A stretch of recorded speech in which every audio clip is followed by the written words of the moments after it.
तो आखिर परीक्षा आ गई। एक लड़की ने मुझे फ़ोन करके बताया, बोल सर कि एक ना परीक्षा आ गई है, परीक्षा आता ही कहीं होने लग जाए या कहीं होने लग जाए, यो बढ़िया सिम्टम है। कहीं होने लगी का मतलब थारी तैयारी है, पेपर बढ़िया हो। तो इसकी कोई भी टेंशन आपको नहीं लेनी है, कोई स्ट्रेस नहीं लेनी है। कहने को तो ये कह देते हैं कि सर आप तो कह देते हो, आपको तो परीक्षा देनी नहीं है। जिसको परीक्षा देनी है उसके स्ट्रेस होगा ही, तो होना भी चाहिए।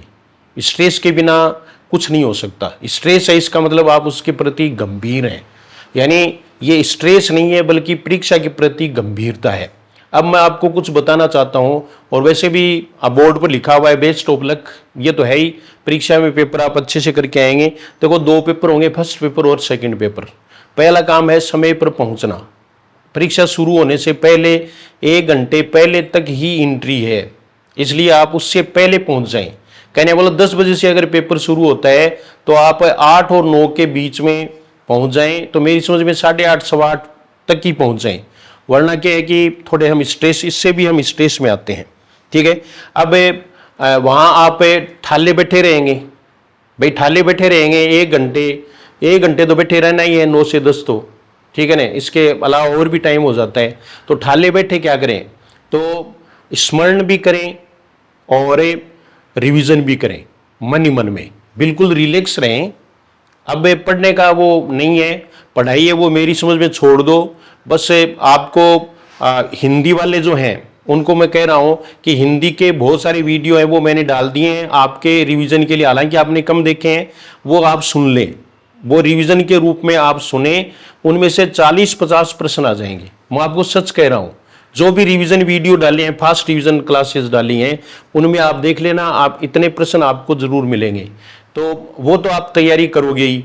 अब उनको वहां परीक्षा में जाकर के, परीक्षा से पहले 1 घंटे पहले जाकर के आप अपने देवता को, अपने इष्ट को स्मरण करते रहें। गायत्री मंत्र सबसे उपयुक्त है पढ़ाई के लिए। ठीक है, मन मन में करते रहें।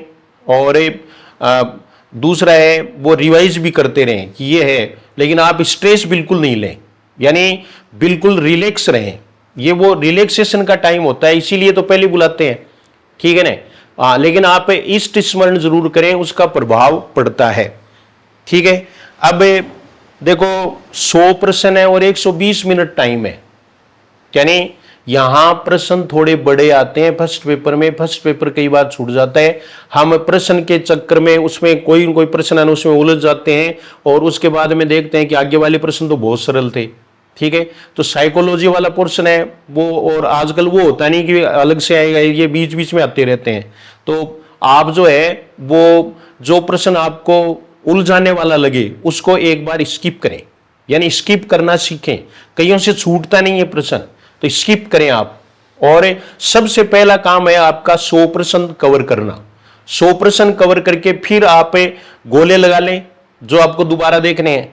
ठीक है। और उसके बाद में इस प्रकार से आप 3 राउंड है वो पेपर के जरूर करें।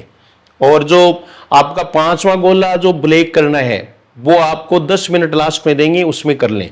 उसमें केवल आपको ओमार शीट देंगे, पेपर नहीं देखने देंगे। तो आप 5वां विकल्प किसमें आपने नहीं भरा है वो देख लो, प्रश्न छोड़ा है और 5वां विकल्प नहीं भरा है, तो इससे हमें नुकसान हो सकता है। तो इसका आप ध्यान रखोगे। आप रोजाना परीक्षा देते हो तो इससे कोई वो नहीं है। लेकिन पहला काम मैं आपको बताता हूं कि पेपर पूरा करें। अब कुछ का ये है कि रिस्क कितनी लें या कितने प्रश्न होने चाहिए। तो मैं तो ये कहता हूं कि प्रश्नों की तो कोई वो नहीं है, पेपर है उसकी प्रकृति के अनुसार देखना है कि हमें कितने प्रश्न करने हैं। लेकिन अगर 40 नहीं हो रहे हैं तो रिस्क लेनी ही लेनी है। ये तो आप में भी कॉमन सेंस है भाई। 100 में से 40 प्रश्न फर्स्ट पेपर में नहीं हो रहे हैं, इसका मतलब हम आउट हो जाएंगे कंपटीशन से ही। तो कई कह के भेजे ना आओ ना भाई, करना तो भाई ही। ठीक है ना। लेकिन कुछ और भी करने हैं, क्योंकि सिलेक्शन हमेशा कॉमन सेंस और अनुमान से होता है। और तो आप रिस्क लें, बेमतलब के तुक्के नहीं लगाएं। कईयों के रहो कौन जा। ठीक है ना। तो ये लाड़ोपन है वो तो छोड़ दो, और जहां प्रश्न कर सकते हो उसको जरूर करें। तथ्यात्मक प्रश्न आ गया तो उसमें आपका तुक्का नहीं चलेगा, बहुत मुश्किल काम है, इसलिए उसको आप छोड़ें उस प्रश्न को। ठीक है ना। यानी मन को थोड़ा रोकें। और आजकल है वो तुक्के कम ही लगते हैं। फिर इसमें क्या है कि कथन और कारण ऐसे प्रश्न हैं वो पूछे गए हैं पहले भी, सेकंड ग्रेड में, फर्स्ट ग्रेड में, तो वहां आपका पेपर करना मुश्किल हो जाता है। तो उसको आप बहुत ही कंसेंट्रेट होकर के अपने जो आप पेंसिल ले जाओगे, पेन ले जाओगे, बॉल पेन ले जाओगे, तो उसको जो है ना पेपर है उसके नीचे नीचे ऐसे ऐसे करके जो है ना वो, और खुद कंसेंट्रेट करके थोड़े थोड़े बोल करके उसको जरूर करें। और ऐसा करने से प्रश्न हो जाएगा, कोई बात नहीं है। तो फर्स्ट पेपर है, उसमें आप समय का पूरा ध्यान रखोगे, क्योंकि प्रश्न बड़े आते हैं। समय तो ठीक है, इसमें 2 घंटे हैं, ठीक है। तो फर्स्ट पेपर है, उसमें 50% अगर आपके हो रहे हैं तो अनावश्यक रिस्क लेना मेरी समझ में ज्यादा बुद्धिमानी नहीं है। ये मेरा विचार है, वह बाकी आप अपना हिसाब किताब खुद देख लेना। अब है सेकंड पेपर है, उसमें 150 ही प्रश्न है, 150 ही मिनट है, यानी 1 मिनट में आपको एक प्रश्न करना है। और इसमें प्रश्न ज्यादा करने हैं, ये मैं आपको सलाह दे रहा हूं। सेकंड पेपर में मेरिट सेकंड पेपर बनाएगा। हिंदी में आप बहुत यानी लगभग प्रश्न है वो कर सकते हैं। जैसे एकदम से कोई तथ्यात्मक होने जिसका आपको पता ही नहीं हो, वो छोड़ें, केवल वो प्रश्न छोड़ें, बाकी प्रश्न ज्यादा करने पड़ेंगे। कुछ है ना वो 120 पर रुक जाते हैं, 110 पर रुक जाते हैं, तो वहां आपके फिर 2-4 गलत हो जाएंगे तो मामला बैठेगा नहीं, क्योंकि मेरिट है वो हिंदी में थोड़ी हाई रह सकती है। तो इसलिए आप जो है वो इस यानी प्रश्न है वो जहां तक, क्योंकि सब्जेक्ट जो होता है वो हमारा पढ़ा हुआ होता है, उसमें तुक्के लगने के ज्यादा चांस होते हैं। तो अगर आपको तुक्का लगाना है तो भी आप हिंदी में लगाएं, और प्रश्न को ढंग से पढ़ लें, नहीं वाले प्रश्न को ढंग से पढ़ लें, सुमेलित असुमेलित है वो ढंग से पढ़ लें। अभाव जैसे ये निम्नलिखित में से असुमेलित नहीं है, तो वहां आप लिख लें कि सुमेलित छांटना है, ये लिख लें आप, इसमें कोई समय नहीं लगेगा। वरना आपके 1-2 प्रश्न है वो ऐसे भी हो जाते हैं, जैसे इनमें से कौन सा पर्यायवाची शब्द उपयुक्त नहीं है, तो आप ये नहीं है इसको ढंग से पढ़ लें, इसका मतलब है उपयुक्त नहीं है वो छांटना है। तो इन बातों का जो है सब्जेक्ट में और हिंदी में विशेष रूप से फर्क पड़ता है। और पूरी जो है ना संधि के प्रश्न भी कई बार गलत हो जाते हैं, हमने खूब संधि पढ़ी फिर भी उसके प्रश्न गलत हो जाते हैं। तो आप जो है वो उसको बहुत ध्यान से देखोगे और ज्यादा टाइम नहीं लगाओगे। 150 प्रश्न है, पेपर कवर करना बहुत जरूरी है और 150 तक पहुंचना भी बहुत जरूरी है। इसमें से हम 140 प्रश्न है वो इजीली कर सकते हैं।